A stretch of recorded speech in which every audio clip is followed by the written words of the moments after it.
ओम नमो भगवते परशुरामाय। जय श्री कृष्ण।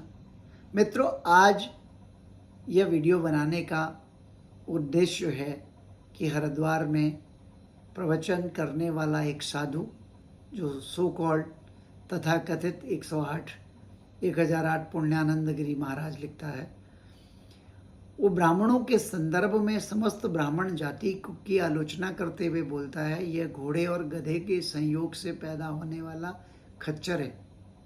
ऐसे लोगों से घर में पूजा पाठ नहीं कराना चाहिए। यदि कोई व्यक्ति किसी पतित पापी चरित्रहीन ब्राह्मण के बारे में ये बात कहे तो बात समझ में आती, लेकिन ये समस्त ब्राह्मण समाज के लिए, पूरी कम्युनिटी के लिए ऐसा अपमानजनक शब्द कहे, इसकी कोई कल्पना भी नहीं कर सकता। इस मूर्ख को पता ही नहीं जो ये प्रवचन कर रहा है वो सारे शास्त्र ब्राह्मणों ने लिखे हैं। इसको ये मालूम ही नहीं है जिन भगवान की कथा कर रहा है वो ब्राह्मणों के परम पूजक हैं। इसीलिए ब्राह्मण भगवान को ब्राह्मण्य कहा जाता है। ब्राह्मणों को तिलक भी करते हैं तो नमो ब्रह्मण्य देवाय गौ ब्राह्मण हिताय च जगद्धिताय कृष्णाय गोविंदाय नमो नमः कहा जाता है। इस अज्ञानी जो कि प्रवचन कर रहा है उसको मालूम ही नहीं, भगवान ने, राम ने स्वयं कहा है, विप्रधेनु सुर संत हित लीन मनुज अवतार, निज इच्छा निर्मत तनु माया गुण गोपार। गौ ब्राह्मण देवता और संतों के हित के लिए भगवान ने अवतार धारण किया। ब्राह्मण है जो समाज को जोड़ने का काम करता है। ब्राह्मण है वो सबके संस्कारों को संपादित करता है। जन्म से लेकर मृत्यु पर्यंत कोई सदगति नहीं हो सकती अगर ब्राह्मण संस्कार करना बंद कर दे। और यही नहीं, ब्राह्मण सनातन धर्म की ध्वजा को लेके चलता है। वही सर्वे भवन्तु सुखिना सर्वे सन्तु निरामया का डिंडम घोष करता है। वही संसार को एक सूत्र में जोड़ने के लिए वसुधैव कुटुंबकम की बात करता है। और ऐसे ब्राह्मणों से देश रखने वाला सो कॉल्ड वो साधु छद्म वेशधारी, वो निंदनीय है। उसको पता नहीं वो क्या कह रहा है। दो शब्द इधर उधर से चुरा के बोलना सीख गए तो ब्राह्मणों की निंदा करने बैठ गए। उसको मालूम नहीं भगवान के कितने अवतार ब्राह्मण रूप में हुए। भगवान ने स्वयं परशुराम कपिल के रूप में अवतार लिया और भगवान का कलावतार, लीलावतार ब्राह्मणों के रूप में नारद, वेदव्यास, सुखदेव जी के रूप में भगवान के कई अवतार हैं। कई ऋषि मुनियों के रूप में भगवान के अनंत अवतार हैं। उस पापी को मालूम ही नहीं है। और इस सृष्टि के संचालन में ब्राह्मणों ने महत्वपूर्ण भूमिका निभाई है। समाज को सही दिशा देना, संस्कार देना, समाज को ज्ञान देना और धर्म से जोड़े रखने का में ब्राह्मणों का सचमुच योगदान भुलाने लायक नहीं है, विस्मरणीय है। कहा गया है, द्विजद्रोही न सुनायो कबहू, सुरपति सरिस होई नृप जबहू। चाहे इंद्र के समान सामर्थ्यशाली भी अगर कोई राजा हो, ब्रह्मद्रोही हो, उसको भगवत कथा नहीं सुनानी चाहिए। अगर सुन भी ले तो कथा से उसका उद्धार नहीं हो सकता। राम कथा के ते अधिकारी, जिनके सत्संगति अति प्यारी। वो सत्संग कर भी कैसे सकता है ऐसा दुरात्मा व्यक्ति, जो इसने पापकर्मा व्यक्ति, जिसके मन में ऐसा द्वेष भरा हो।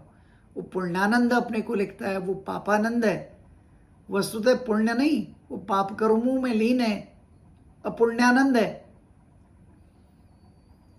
शास्त्र में कहा गया है, ईर्षी घृणी न संतुष्ट, क्रोधनो नित्य संकित, पर भाग्योपजीवी चौसड़ेते नित्य दुखिता। ब्राह्मणों से ईर्ष्या रखने वाला, घृणा करने वाला, असंतोषी, क्रोधी, सदा संदेह करने वाला व्यक्ति पापी है।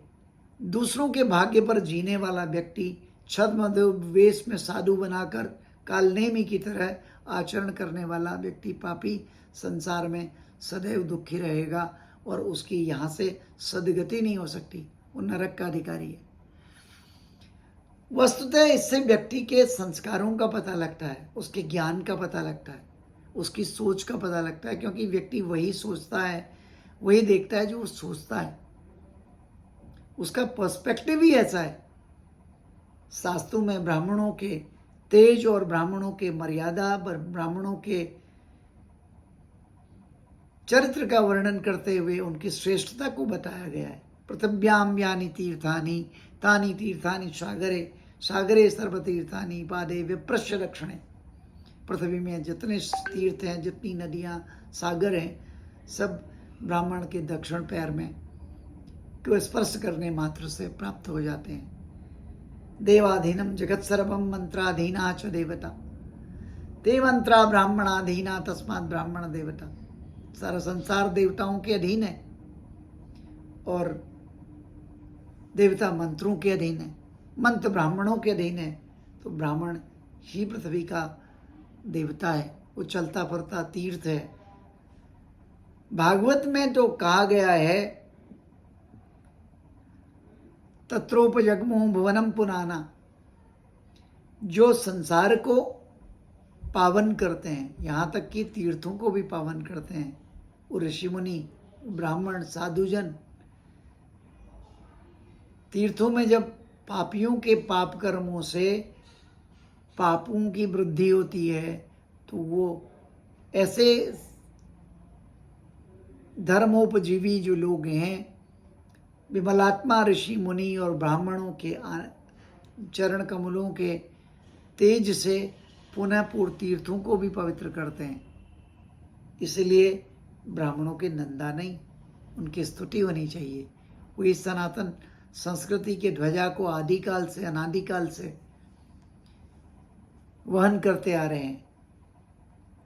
ओम पुराण कथको नित्यम धर्माख्यान संतति अश्वेव दर्शनान नित्यम अश्वमेधा द्विजम फलम।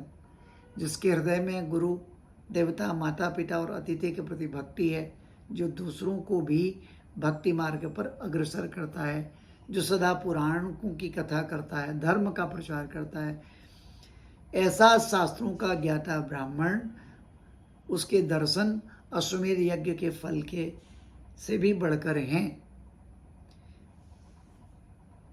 और भी कहा गया है, न विप्र पादोदक कर्दमानी न वेद शास्त्र प्रतिघोषितानि स्वधा स्वहा स्वस्थ विवर्जितानि शमशान तुल्यानि ग्रहाणितानि।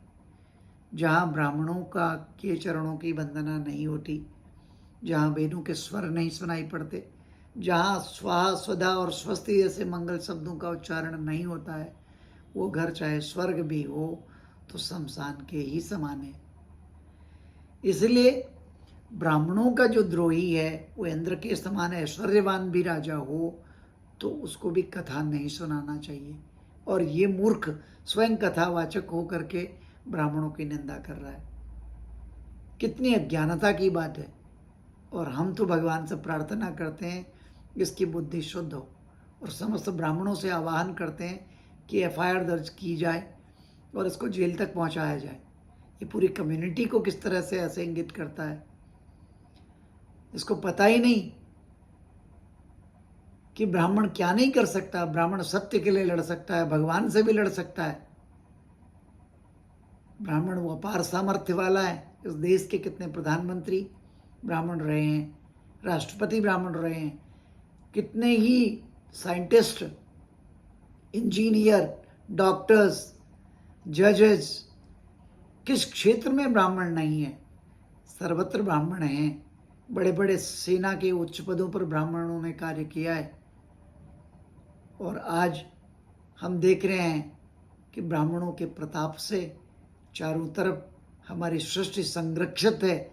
और ऐसा वो मूर्ख जो ब्राह्मणों की निंदा करता है वो पाप कर्मा नरक का गामी होए।